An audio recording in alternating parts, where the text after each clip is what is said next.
The most insane Kobe Bryant story ever. Now, let's be honest here. When talking about Kobe Bryant, the Black Mamba, you can make at least 50 videos talking about an insane Kobe Bryant moment. He was in the league for 20 years and had countless incredible stories each and every year. Now, if you guys want to watch a video talking about 7 of his best stories, I'd advise you to go over to Michael Zemmer's channel after this video and watch his. This story I'm about to tell you is one that Mike didn't put in his video, and to be honest with you, in my opinion, it's his craziest story. If not, it's definitely top 5. Now, this story not only shows how dedicated to the game Kobe truly was, but it shows how much Kobe Bryant practiced each day to even realize what was happening at the time. That probably doesn't make any sense, so let me explain. Here is the most insane Kobe Bryant story ever. I will also say this is from Gerald Henderson's article in the Players Tribune, which I'll leave a link to in the description box down below. The story starts in Charlotte 2009. At this point, Kobe Bryant was at the peak of his powers and hitting clutch shot after clutch shot. It was the year he won his 4th NBA championship and was playing really well. It was during the regular season, and Kobe was having his normal pre-game shoot around. I mean, if you've ever seen Kobe before a game shooting, he rarely misses. To be fair, there's no defender at all, which most NBA players are able to knock down these shots, but on this day, Kobe couldn't hit one shot. I mean, maybe he was just not feeling it this day. It happens. Players can sometimes just feel a little tired on back-to-backs, injuries can take over, but usually it's fatigue after a back-to-back game and things of that nature. Except, this is Kobe Bryant we're talking about here. This isn't just a regular player. Kobe was missing wide open shots after wide open shots with no defenders around him. So obviously something seemed a little bit odd. Kobe Bryant missing wide open shots, no defenders around him, that seems really fishy. So Kobe Bryant proceeds to walk to the middle of the court, looks directly at the rim, turns around and says, "There's something wrong with the rim." Not his shot, the rim. He said that to Gerald Henderson. The first thing that Kobe Bryant ever said to him. In fact, this was the first time they'd ever actually met. Well, kind of. At the time, like I said, Henderson was playing in Charlotte, but it was actually his rookie year in 2009, and the Lakers were visiting.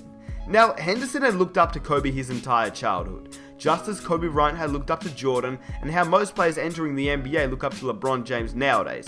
I mean, playing your idol or a player that you looked up to is a pretty big deal, and Gerald Henderson was a kid from Philly, who grew up close to Lower Merion. Obviously, having that connection with Lower Merion and Kobe Bryant was quite strong, as Kobe was not only a national legend, he was a hometown legend. He played high school there, and that was a pretty big deal for Henderson growing up. He said that when he was 9 years old, his dad brought him to a high school game where Kobe Bryant dropped 50 points and sat for the 4th quarter. He also said he had visions of Kobe Bryant pulling up from one step inside the half court and draining it, and then walking back on defense with a strut, as if he knew just how good he was. He did. Lower Merion was a small gym, standing room only. Everyone was there to see him. So as you can imagine, Henderson was pretty pumped to be playing Kobe Bryant, the great, the legend, Kobe Black Mamba Bryant. And by 2009, Kobe and him were both NBA players. Anyway, back to the story. Henderson was already shooting around, and there's still about 45 minutes until the tip-off. And in Henderson's own words, he says, "Kobe's on the other end, still shooting, and I'm glancing over at him. Remember, I'm a rookie. I want to see how this guy approaches warm-ups. He's one of the greatest of all time. Maybe I can learn something from him, steal a move or two." I looked up and he had stopped shooting. Kobe was up to something, but it was weird. He was missing more shots than he was making. Honestly, he was missing a lot. All of a sudden, I look up to Kobe and he stopped shooting. He was holding the ball on his hip with one hand and motioning to the sideline with the other. Then all sorts of commotion started. A crew of maintenance guys showed up out of nowhere. It looked like a hockey line maintenance guys rushing on and off the court. Kobe was saying something to them and gesturing, but from where I was standing, I couldn't make out what they were saying. Suddenly, there was a ladder being set up under the basket. Kobe's pointing up at the rim, and the maintenance guys are positioning the ladder. A measuring tape is involved. I said, "What's going on?" Kobe was up to something. I'm standing at half court watching the scene play out, and Kobe starts walking over to me. "Something's wrong with the rim." "Oh yeah?" "We're watching a guy climb up the ladder and tinker with the rim. it's too low. The rim's a quarter of an inch too low. Hold up, I need to interrupt here because do you know how little size that is? A quarter of an inch. Like what? That's crazy. Anyway, Henderson says, huh? What do you mean? I never really heard about maintenance issues with a rim before a game. Kobe goes, I was missing shots that I don't miss. I'm pretty sure it's low. A quarter of an inch. The fact that he didn't even measure, he just knew from the amount that he practiced. Most NBA players, I guarantee you, wouldn't even notice. They just shoot a little higher or lower, but not Kobe Bryant. He shot it exactly the same way each and every time. Anyway, Henderson goes on to say, that was it, our first conversation. He went back to his shooting routine. Two things pop into my head. Number one, man, I can't believe I just had a conversation with Kobe. And Kobe, maybe it's not the rim. Maybe you're just missing shots. Kobe finished the game with 30 points. After the game, I was walking off and I saw one of the maintenance guys, one of the guys who was carrying the ladder onto the court during warm-ups. I had to ask, hey man, what was up with the rim before?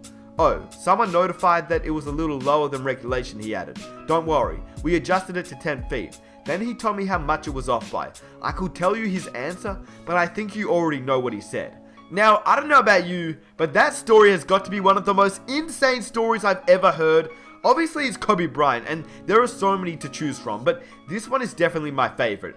And I hope you guys enjoyed this video. If you did, I'd really appreciate it if you guys could go ahead, subscribe to the channel if you enjoy this video and you want to watch some more NBA content on the channel. And if you guys want to share this video around, definitely leave a like. That would be amazing. It would show your support so much and I'd really appreciate it. But there's a few things I want to say. The number one thing is just if you guys haven't followed my new Instagram account, we're doing an NBA 2K18 giveaway on there, so be sure to definitely follow that account. Links are in the description box down below. New merchandise is up on the store, so if you want to get some Nick Smith merch, definitely rep your boy. And I'll catch you guys in my next video. Thanks for watching. Peace.